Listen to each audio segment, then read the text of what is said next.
Mari belajar dari Italia. Apa yang sebenarnya terjadi di Italia? Apa yang bisa kita jadikan contoh agar tidak terjadi di Indonesia? Kreatif konten ini berasal dari artikel warga Italia, dipersingkat dan dilengkapi data agar lebih mudah dipahami. Tahap 1. Kasus pertama diumumkan. Itu cuma flu. Apa pentingnya pakai masker? Orang-orang ini cuma lebay. Saya kan sehat, gak bakal ketularan. Gak usah panik lah. Tahap 2. Jumlah positif COVID-19 mulai naik signifikan. Cuma beberapa yang kena. Yang meninggal pun hanya orang-orang tua saja yang memang udah punya penyakit. Hidup seperti biasa aja lah. Pacaran, nongkrong bareng temen, jalan-jalan ke mall, tetep lanjut. Tahap ketiga. Jumlah kasus meningkat dengan cepat, berlipat ganda dalam 1 hari. Tingkat kematian pun bertambah. 7 Maret, lebih dari 5.000 kasus positif COVID-19. Zona merah diberlakukan di Italia. Wilayah yang dikarantina hampir 25% dari luas Italia.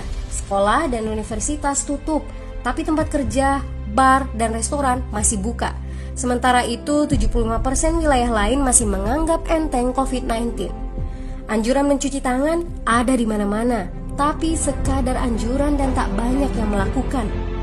Tahap 4. Jumlah kasus meningkat pesat. Sekolah dan universitas ditutup selama sebulan. Darurat nasional pun diberlakukan. Rumah sakit menambah kapasitas, seluruh kamar dibersihkan untuk memberi ruang bagi pasien COVID-19. Tapi tak ada cukup dokter dan perawat.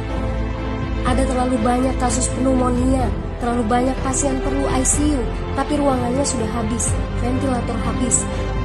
Pada titik ini seperti kondisi dalam perang, dokter harus memilih siapa yang akan diobati berdasarkan peluang bertahan hidup. Itu berarti pasien lanjut usia dan punya penyakit bawaan seperti hipertensi, diabetes, stroke tidak masuk prioritas karena tidak ada lagi ruang. Sistem layanan kesehatan seketika runtuh. Tahap 5. 9 Maret mencapai lebih dari 9.000 kasus. Seluruh kota Italia lockdown. Orang-orang bisa pergi hanya untuk keperluan darurat dan dalam pengawasan ketat. Semua bisnis masih dibuka karena jika tidak, ekonomi akan runtuh. Itu kebijakan pemerintah. Mulai ada ketakutan, orang-orang mulai memakai masker dan sarung tangan. Tapi tetap saja, ada anak-anak yang merasa jagoan, masih ingin uji nyali. Pergi ke restoran rame-rame, hangout bareng, minum-minum dan lain sebagainya. Tahap 6. 2 hari kemudian pemerintah Italia berubah pikiran. Semua bisnis harus tutup, bar, restoran, pusat perbelanjaan, semua jenis toko, kecuali supermarket dan apotek. Penyebabnya, karena dalam sehari yang positif bertambah lebih dari 2.000 kasus. Penduduk yang mau keluar rumah harus mendapat surat izin. Surat izin ini didapatkan dari pos pemeriksaan polisi yang disebar di berbagai lingkungan. Yang melanggar bisa kena denda 3,3 juta rupiah. Bagi pasien positif yang tidak mau mengkarantina diri, bakal dituntut dengan pasal pembunuhan, hukuman 1-12 tahun penjara. 21 Maret jumlah korban meninggal di Italia terus meningkat melampaui Cina. Sebagai gambaran, luas Italia itu kurang lebih 2 kali Pulau Jawa. Penduduknya lebih dari 60 juta jiwa. Lalu apa yang harus kita pelajari dari Italia?